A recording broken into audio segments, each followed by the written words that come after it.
Hello everyone, and welcome to today's chem lesson. Today we are going to start talking about bonding, which is the interaction between two or more atoms, where electrons are either shared or transferred. Now, these bonds, these interactions between elements can happen in any number of different ways. As long as one atom's nucleus is pulling on the electrons of another atom. When this happens, when we have two nuclei pulling on each other's electrons, we end up with this attraction that forms a bond. The bond can happen when electrons are shared, when there's a tug of war happening between these two atoms, or when there is a transfer of electrons, which means one atom takes the electrons from the other.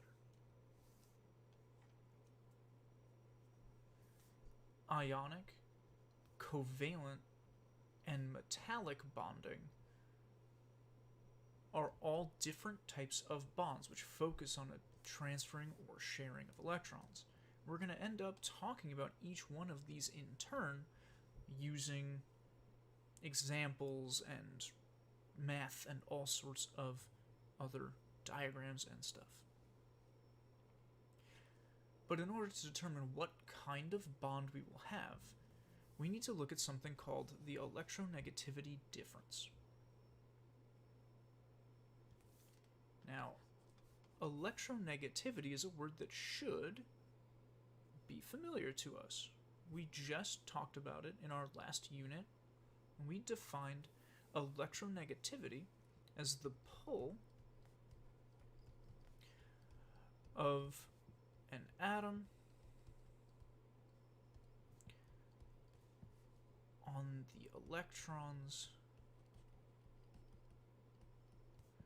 of another atom.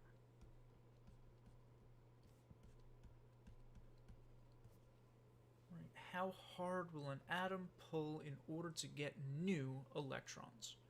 How strong is an atom's attraction for new electrons? No matter how we phrase it, no matter what definition we use, electronegativity is all about one atom trying to get more electrons, and whether it is good at that, right, whether it has a strong attraction or a strong pull for new electrons, or whether it is bad at that and has a weak pull or a weak attraction for new electrons. We talked about how that value goes from 0, which is weak, to 4, which is strong, and how there's all sorts of things in between.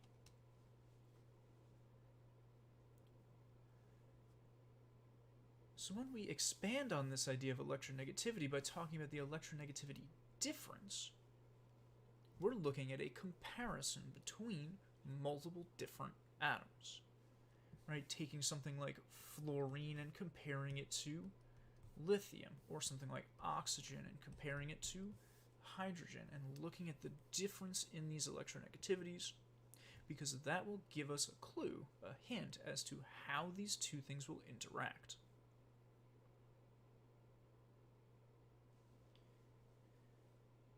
Now, when we talked about the trends, we just talked about general trends across the table. But we do have the ability to pull up the reference table and look at table S. If we take a look at table S, what we can see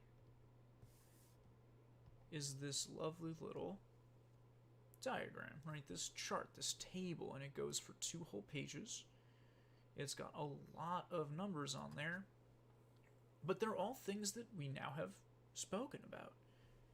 We can look up the ionization energy of any element. We can look up the electronegativity of any element, the melting point, the boiling point, the density, the radius.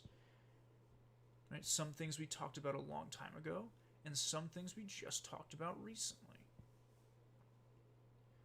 But what we're looking at right now, what we want to focus on, is electronegativity. We're talking about electronegativity differences. So let's look at fluorine, electronegativity of 4.0, and lithium, electronegativity of 1.0.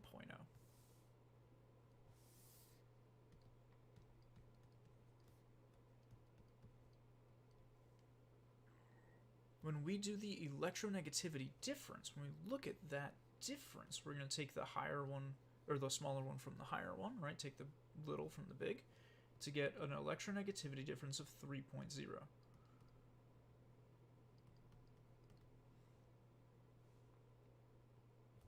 When we look at something like oxygen and hydrogen, we're going to go back to the reference table. Oxygen, 3.4. Hydrogen, 2.2.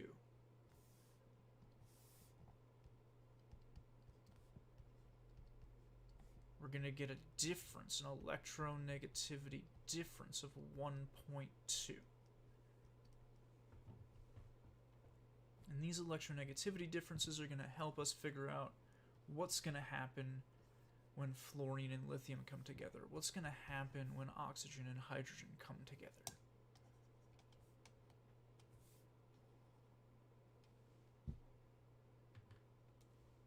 And the answer to that, we're going to re-put these elements and numbers down. The answer to that question is going to be that when there's an electronegativity difference of 2 or more, the bond is ionic.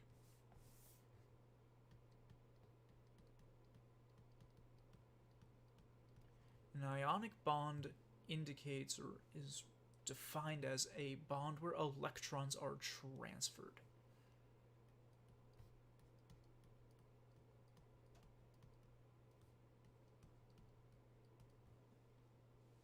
A big electronegativity difference means that one element is much stronger than the other.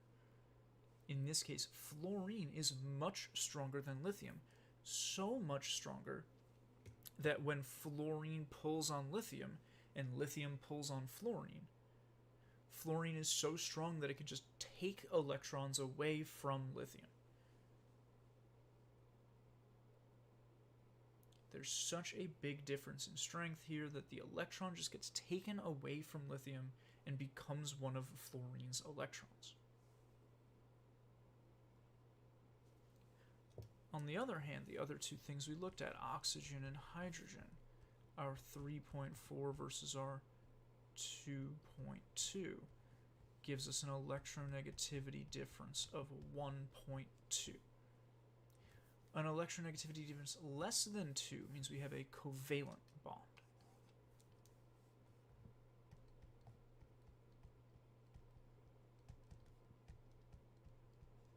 And in a covalent bond, electrons are shared.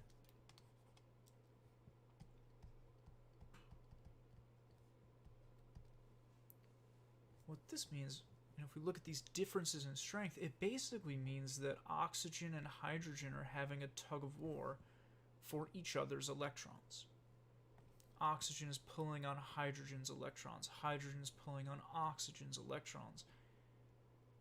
But neither one is strong enough, neither one is that much stronger than the other to win this tug of war. And so they end up kind of attached to each other because they're both forever pulling on these two electrons that are between them. Oxygen pulling on hydrogen's electrons, hydrogen pulling on oxygen's electrons, back and forth, pulling and pulling. They end up sharing these electrons and forming this attachment, this bond between them, because they are both pulling on each other's electrons, and they can't go far from each other.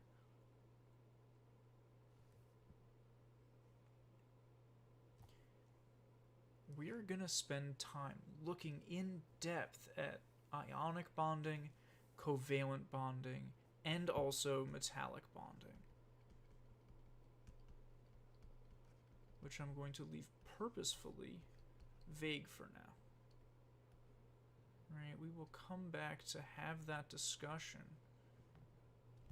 another time. And as we delve forward, we're going to look at valence electrons. We're going to look at what these bonds look like and how they affect and how that changes what we draw and their properties. But for today, we're going to stop here. We'll come back and we'll do a deep dive into ionic bonding next time. But for now, I'm going to transition us over to our Zoom meeting for questions, comments, concerns, and attendance. And I will see you there.